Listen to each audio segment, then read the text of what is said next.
ऊपर वाले ने बहुत से लोगों को सही सलामत दो हाथ बख्शे हैं, लेकिन फिर भी कई लोग उन्हीं दोनों हाथों को फैलाने पर मजबूर हैं। उन्हीं हाथों की लकीरों की दुहाई देके अपनी किस्मत को कोसते रहते हैं। लेकिन एक बंदा ऐसा है जिसकी हाथों की लकीरें तो छोड़ो, उसके दोनों हाथ ही नहीं है, लेकिन फिर भी वो बंदा अपनी मेहनत के दम पर अपनी तकदीर खुद लिख रहा है। चीन की तरफ से पैरा ओलंपिक 2021 में उतरा ये बंदा एक स्विमर यानी कि तैराक है। अब आप लोग सोच रहे होंगे कि इसके हाथ नहीं है तो ये तैरता कैसे होगा। यही तो चमत्कार है। अपनी मेहनत के दम पर यह बंदा अभी तक पैरा ओलंपिक 2021 में 4 गोल्ड मेडल जीतकर वर्ल्ड रिकॉर्ड बना चुका है। इसका नाम है जेंग ताओ। कमाल का जज्बा है इस बंदे का। कुछ करने की हिम्मत अगर आपको चाहिए तो इस बंदे को तैरता हुआ एक बार जरूर देखना। और ऐसे में भारत के इतिहास में सर्वोच्च स्थान और सर्वोच्च सम्मान पाने वाला एक ऐसा आदमी जिसके पास पहनने को 6 पैंट, 4 शर्ट और 3 सूट थे। एक ऐसा आदमी जिसके पास 46 डॉक्टरेट की डिग्रियां थी। एक ऐसा आदमी जिसके पास असली धन के तौर पर 2500 किताबें थी। एक ऐसा आदमी जो कि इंडिया की आन बान और शान था। इसी वजह से देश ने उन्हें पद्मश्री, पद्म भूषण और भारत रत्न से नवाजा था। एक सच्चा देशभक्त, एक सच्चा मुसलमान जिसके लिए धर्म से ज्यादा देश मायने रखता था, जिसने लाखों लोगों की जिंदगियां बदली थी। इंडिया के मिसाइल मैन और महानतम वैज्ञानिकों में से एक महान सपूत अब्दुल कलाम को मेरा सलाम है।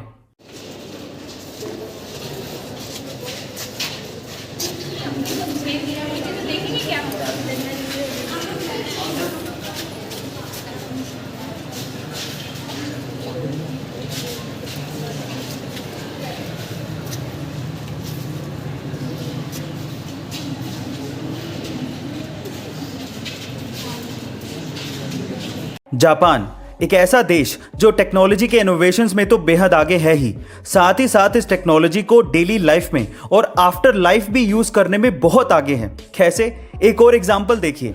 जापान में अब ग्रेव्स यानी कि कब्र के ऊपर भी QR कोड लगा दिए गए हैं। अब इससे क्या होगा?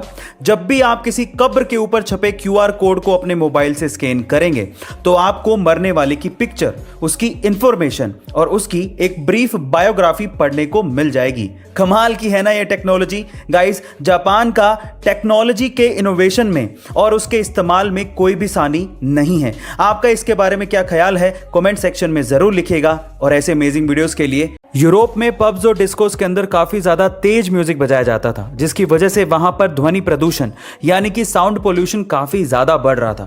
अब इस चीज को ध्यान में रखते हुए वहां पर इसके लिए सख्त नियम बनाए गए। अब पब मालिकों को इन नियमों का पालन भी करना था, लेकिन डिस्को में बिना तेज म्यूजिक के मजा भी कैसे आता।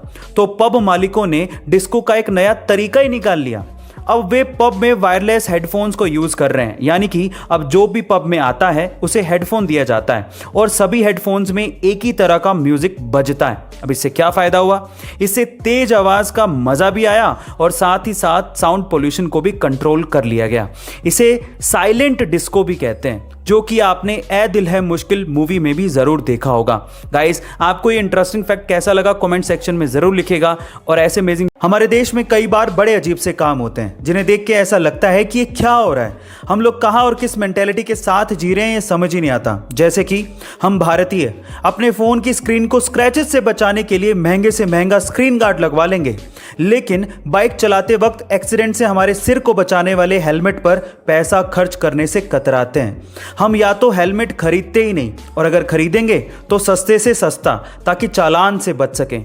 यह सच बात है या नहीं बताइएगा जरूर।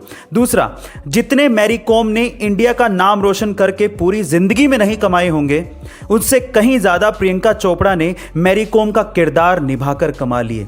तभी तो मैं कहता हूं कि ये क्या हो रहा है। गाइस, आपका इसके बारे में क्या कहना है कमेंट सेक्शन में जरूर लिखिएगा। और ऐसे अमेजिंग वीडियोस के लिए शेयर, सब्सक्राइब एंड लाइक। ये घटना है सन 2009 की, जब अमेरिका के रहने वाले बिली ओवेंस के सिर के साइड में काफी ज्यादा दर्द होता था और उनकी नाक की नली ने काम करना बंद कर दिया था। अपनी पत्नी के कहने पर उन्होंने डॉक्टर से चेकिंग करवाई तो वो ये सुन के हैरान रह गए कि उन्हें नाक का कैंसर है। डॉक्टर्स ने कहा कि इनको ऑपरेशन करना पड़ेगा, लेकिन ऑपरेशन के बाद भी 10% ही बचने के चांसेस हैं, क्योंकि कैंसर चेहरे में काफी ज्यादा फैल चुका है। ऑपरेशन के बाद उनके आधे चेहरे के साथ साथ उनकी आंख भी निकालनी पड़ी थी, पर वो कैंसर सरवाइव कर गए थे। लेकिन आज आलम यह है कि वो अपनी उंगली को मुंह में डाल के आंख से निकाल लेते हैं और इसी लुक की वजह से उन्हें फिल्मों में ज़ॉम्बी का रोल मिलता है। जी हां गाइस, वो रियल लाइफ ज़ॉम्बी की तरह ही है।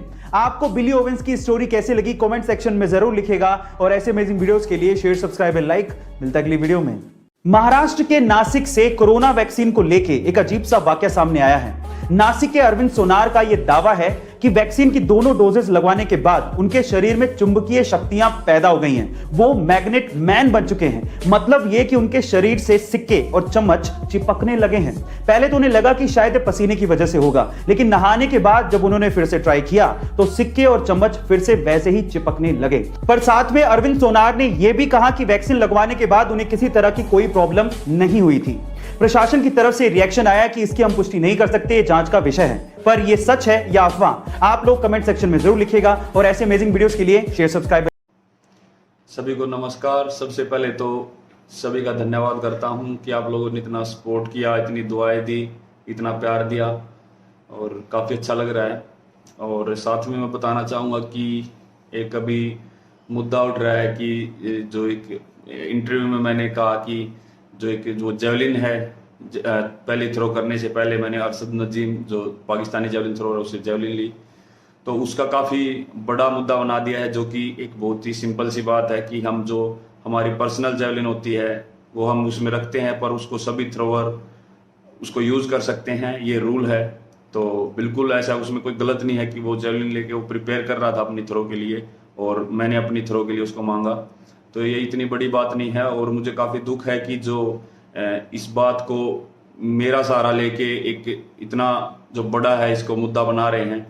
तो मैं आप सभी से यही विनती करता हूं कि ऐसा ना करें। स्पोर्ट्स सभी को मिलके चलना सिखाता है और हम सभी जेवलिन थ्रोअर आपस में प्यार से रहते हैं, सभी आपस में अच्छे से बात करते हैं।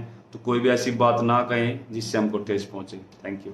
हर किसी के जीवन में शिक्षक की बहुत खास भूमिका होती है। बिना शिक्षक के अच्छे जीवन की कल्पना भी करना मुश्किल है। इसीलिए हर साल 5 सितंबर को भारत में टीचर्स डे मनाते हैं। लेकिन क्या आपको पता है 5 सितंबर को ही टीचर्स डे क्यों मनाया जाता है? एक्चुअली आज ही के दिन यानी 5 सितंबर को भारत के भूतपूर्व राष्ट्रपति डॉक्टर सर्वपल्ली राधाकृष्णन का जन्म हुआ था। और जब डॉक्टर एस राधाकृष्णन भारत के दूसरे राष्ट्रपति बने तो उनके कुछ छात्र व मित्र उनके पास पहुँचे और उनसे अनुरोध किया कि वे अपना जन्मदिन सेलिब्रेट करने की अनुमति दें। इस बात पर उन्होंने जवाब दिया कि मेरे जन्मदिन को अलग से सेलिब्रेट करने की बजाय शिक्षक दिवस के रूप में मनाया जाए। तब से आज तक भारत में हर साल 5 सितंबर को टीचर्स डे सेलिब्रेट किया जा रहा है। दोस्तों, ये इन्फॉर्मेशन आपको कैसी लगी हमें चैट सेक्शन में लिखना मत भूलिएगा। और आप सभी को मेरी तरफ से शिक्षक दिवस की बहुत बहुत शुभकामनाएं।